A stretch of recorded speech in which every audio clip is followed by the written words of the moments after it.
Hello सांग मैंने आज मुझे आपण मान आनी क्वेश्चन हूँ दशम मैथ्र सिलेक्टेड क्वेश्चन पेपर गुड़िक जहाँकि आपण मान बोर्ड परीक्षा इंपोर्टाट एवं यही सेट्रु केते गुड़े क्वेश्चन आपण मान परीक्षा आसो और इंग्लीश जहाँ भी सिलेक्शन दि जाइए इंग्लीश सबू आमर यही चैनल ही आई पाकर यही चैनल आई आपण मैंने भी जाकि देखिपारे इंग्लीश जो सिलेबस छड़ा होता जो सब्जेक्टिव आपण मैंने देखिपारे से प्राय क्वेश्चन आमर यही चैनल ही आसाला से एबे जहाँ भी छड़ा हो जो मैथ्र क्वेश्चन गुड़िक आपको आपण मैंने प्रैक्टिस कर दिंतु कारण एगुड़िक आपण मान परीक्षा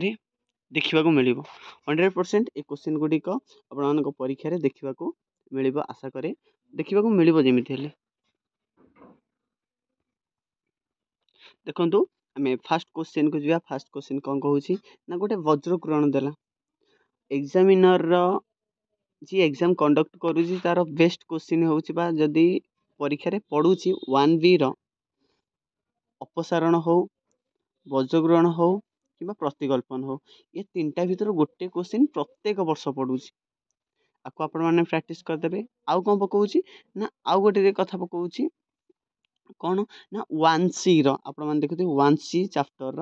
जो क्वेश्चन गुड़िक रही पाटिगणित जहाँ कहुए से क्वेश्चन केते क्वेश्चन पकाऊँगी आपड़ चाहिए प्रैक्टिस करके जी केते नंबर अति कम 5 ରୁ 10 नंबर भितर से क्वेश्चन गुड़िक आपने प्रैक्टिस करके जी चाहिए भी आहरी प्रैक्टिस करेंगे जहाँकि आपर एग्जाम रे गोटे मार्क कटोनी जदि आ भर आपने प्रैक्टिस करके जी तार क्वेश्चन अच्छी कि आपने देखिए है देखो वज्रग्रहण हो जाकर आशा करा जो क्वेश्चन बुझीपारे क्वेश्चन अच्छी कौन ना क्वेश्चन अच्छी देखो क्वेश्चन अच्छी कौन ना देखिए वज्रग्रहण पद्धति अनुसार समाधान कर कौन क्वेश्चन कौन समाधान करवा आम ना देखिए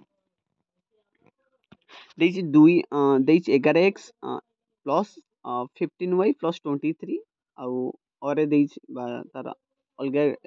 गोटे पार्ट डबल आई समीकरण देती कौन ना 7x - 2y - 20 यहाँ देखिए आपको वज्रग्रहण करेंगे कौन करेंगे वज्रग्रहण करेंगे आसपे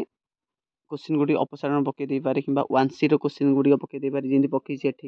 एवं कौन करुच्ची क्वेश्चन एग्जामिनर कौन करुच्ची ना वज्रग्रहण अरे पुनर्वर्ग भी पकई दूसरी प्राय प्राय आउ कौन 1C अरे कौन पकई दूसरी ना 2B पकई दूसरी है आपको मैंने कौन करेंगे प्रैक्टिस करेंगे बुझिपारे चलो देखा तापर देखो प्रथम क्वेश्चन बुझीपारे वज्रग्रहण करेंगे देखो क्वेश्चन कौन कहला वज्रग्रहण गला क्वेश्चन कौन कहला अरे किंबारे कौन कहला देखिए दुईटी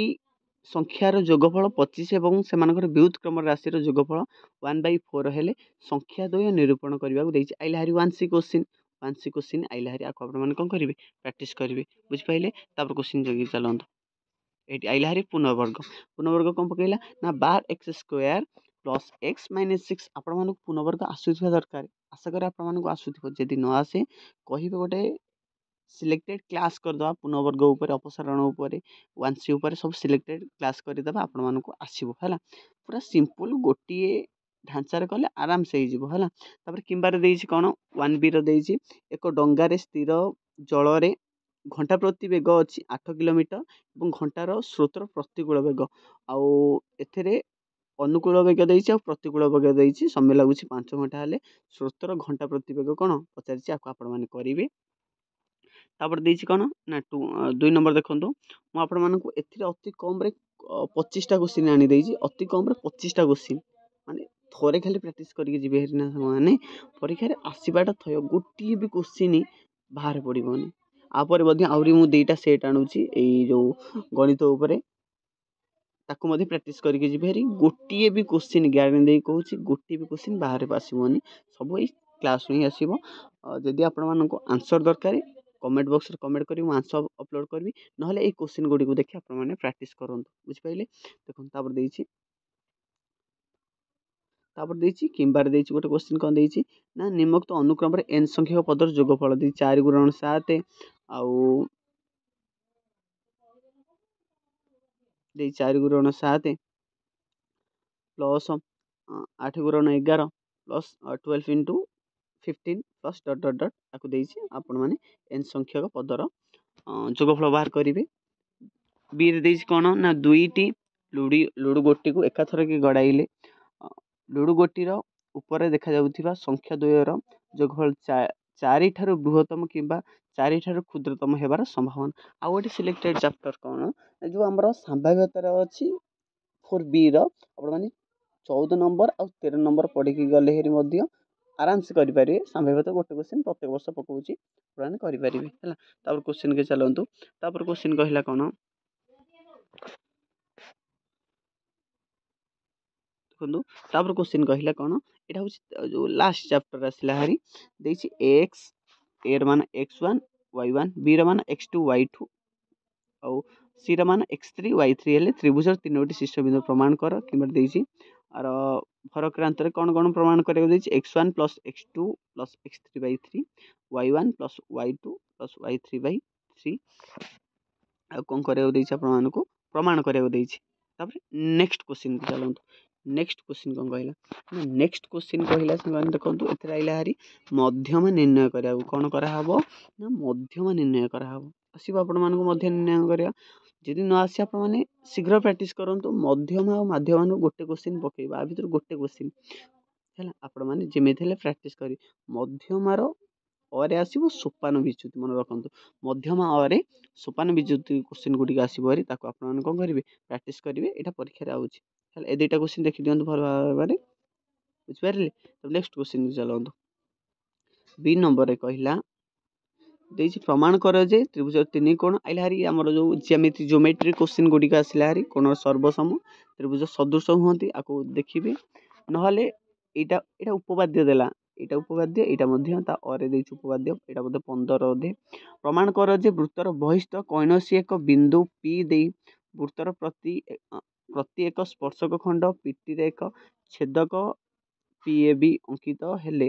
PA plus PB equal to PT square ଆକୁ ଆପଣମାନେ ଦେଖିବେ ପ୍ରାକ୍ଟିସ୍ କରିବେ ଉପବାଦ୍ୟ ଦୁଇଟା ଇମ୍ପୋର୍ଟାଣ୍ଟ। ନହେଲେ କ'ଣ କରିବେ ନା ଅଲଗା 4 ନମ୍ବର ଏ କ୍ୱେଶ୍ଚିନ୍ ଦେଇଛି ତ୍ରିଭୁଜ ABC ଆଉ କୋଣ BAC କୋଣ ସମଦ୍ୱିଖଣ୍ଡ କଲେ Pକୁ ଛେଦ କରନ୍ତି ଏବଂ ତ୍ରିଭୁଜ ABCରେ ପିଟି ରେଖା ଖଣ୍ଡକୁ ବିନ୍ଦୁ ଛେଦ କରେ ଆକୁ ତାହେଲେ ଆପଣମାନଙ୍କୁ ପ୍ରମାଣ କରିବାକୁ ଦେଇଛି। ତାପରେ କ୍ୱେଶ୍ଚିନ୍ ଚାଲନ୍ତୁ କିମ୍ବାରେ ନହେଲେ ଏଇଟା ଆସିବ ଆପଣମାନଙ୍କର ତ୍ରିଭୁଜ ଏକ ବୃତ୍ତାନ୍ତ ସମବାହୁ ତ୍ରିଭୁଜର BC ବ୍ୟାସ ସମ୍ପୃକ୍ତ କ୍ୱେଶ୍ଚିନ୍ଟା ମଧ୍ୟ ଆପଣମାନଙ୍କୁ ଆସିବ ହେରି। ନହେଲେ ଆପଣମାନେ କ'ଣ କରିବେ ତ୍ରିକୋଣମିତି କ୍ୱେଶ୍ଚିନ୍ ଅଛି ନା √3 ପ୍ଲସ୍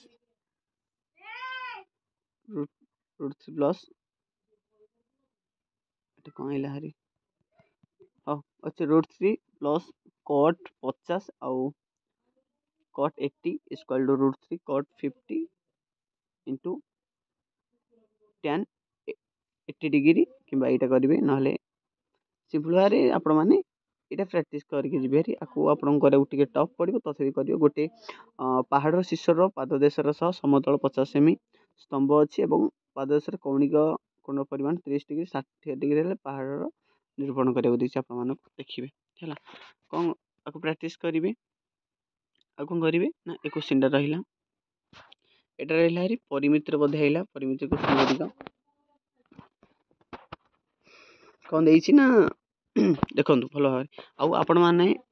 ଚ୍ୟାନେଲ୍କୁ ସବସ୍କ୍ରାଇବ୍ କରି ରଖନ୍ତୁ କାରଣ ସବୁ ସିଲେକ୍ସନ୍ କ୍ୱେଶ୍ଚିନ୍ ଏମ୍ଆଇଏଲ୍ର ବି ଆସିଥିଲା ଏଇ ଚ୍ୟାନେଲ୍ର କ୍ୱେଶ୍ଚିନ୍ ଗୁଡ଼ିକ ଆଉ ଇଂଲିଶର ମଧ୍ୟ ଆସିଥିଲା ଗଣିତ ମଧ୍ୟ 100% ଆସିବ ହେଲା। ସେଥିପାଇଁ ଆକୁ ଆପଣମାନେ ପ୍ରାକ୍ଟିସ୍ କରିଦିଅନ୍ତୁ ଆଉ ଚ୍ୟାନେଲ୍କୁ ସମସ୍ତେ ସବସ୍କ୍ରାଇବ୍ କରିଦିଅନ୍ତୁ ଆଉ ନିଜ ସାଙ୍ଗମାନଙ୍କ ସାଙ୍ଗରେ ସେୟାର କରନ୍ତୁ। ଆଉ ଯଦି ଆନ୍ସର୍ ଆପଣମାନଙ୍କର ଦରକାର ତାହେଲେ କମେଣ୍ଟ ବକ୍ସରେ ଖାଲି କମେଣ୍ଟ କରନ୍ତୁ ଆନ୍ସର୍ ଛାଡ଼ିଦେବି ବୁଝିପାରିଲେ। 6 ସେମି ଦୀର୍ଘବାହୁ ବିଶିଷ୍ଟ ଏକ ସମବାହୁ ତ୍ରିଭୁଜର ଏକ ଅନ୍ତଃବୃତ୍ତର ପରିବୃତ୍ତ ଅଙ୍କିତ ହୋଇଛି ଏବଂ ଦୁଇଟି ବୃତ୍ତ ମଧ୍ୟ ବୃତ୍ତାକାର କ୍ଷେତ୍ରଫଳ ବଳୟ ପାଏ ହେଲେ ନିର୍ଣ୍ଣୟ କରିବାକୁ ଦେଇଛି। ତାହେଲେ ପ୍ରିନ୍ସିପଲ୍ ଆଧାର ସମକୋଣ ସମଦ୍ୱିବାହୁ ତ୍ରିଭୁଜର କର୍ଣ୍ଣ 12 ସେମି 20 ଏବଂ ଏହାର ନିର୍ଣ୍ଣୟ କରିବାକୁ ଦେଇଛି √3 ମାନ 1.4 କିମ୍ବା ଅଙ୍କନ ଦେଲା ମଧ୍ୟ ଅଙ୍କନ ମଧ୍ୟ ପରୀକ୍ଷାରେ ଆସିବ ଯେମିତି ହେଲେ ଆପଣମାନେ ପ୍ରାକ୍ଟିସ୍ କରୁଥିବେ। BC ତ୍ରିଭୁଜ ମେଜର B କୋଣ 30 ଡିଗ୍ରୀ AD ମାଧ୍ୟମରେ ଦୈର୍ଘ୍ୟ 6 ଆଉ 3 ହେଲେ 3 ବ୍ୟାସାର୍ଦ୍ଧ ବିଶିଷ୍ଟ ଗୋଟେ ତ୍ରିଭୁଜର ଅନ୍ତର୍ଲିଖିତ ଅଙ୍କନ କରିବେ। ନହେଲେ ଦେଇଛି ତ୍ରିଭୁଜ ବା AB = 6 ଆଉ ଏବିର ପରିମାଣ 2:3 ହେଲେ ଏକ୍ସର ଏକ ଅନ୍ତସ୍ଥ ୱାଇ ବିନ୍ଦୁ ଏକ ବହିସ୍ଥ, ଆକୁ ଆପଣମାନେ ପ୍ରାକ୍ଟିସ୍ କରିବେ। ମୁଁ ଗୋଟେ ସେଟ୍ ଆପଣମାନଙ୍କ ଡିସ୍କସନ୍ କଲି, ତାପରେ ମଧ୍ୟ ଆଉ ଗୋଟେ ସେଟ୍ ଅଛି, ଆହୁରି ମଧ୍ୟ ଆପଣମାନଙ୍କ ପାଇଁ ତିଆରି କରାହେଇକି ରଖାହେଇଛି ହେଲା। ସେଥିପାଇଁ ଚ୍ୟାନେଲକୁ ସବସ୍କ୍ରାଇବ୍ କରନ୍ତୁ। ଆଉ ଗୋଟେ ସେଟ୍ ମୁଁ ପରେ ଅପଲୋଡ଼ କରିବି ହେଲା। ଚ୍ୟାନେଲକୁ ଶୀଘ୍ର ସବସ୍କ୍ରାଇବ୍ କରିକି ଅଲ୍ ନୋଟିଫିକେସନ୍ ଅନ୍ କରିଦିଅନ୍ତୁ, ଯେତେବେଳେ ଭିଡ଼ିଓ ଛାଡ଼ିବି ଆପଣମାନଙ୍କ ପାଖରେ ଆଗୁଆ ପହଞ୍ଚିପାରିବ। ରହୁଛି, ଥ୍ୟାଙ୍କ ୟୁ।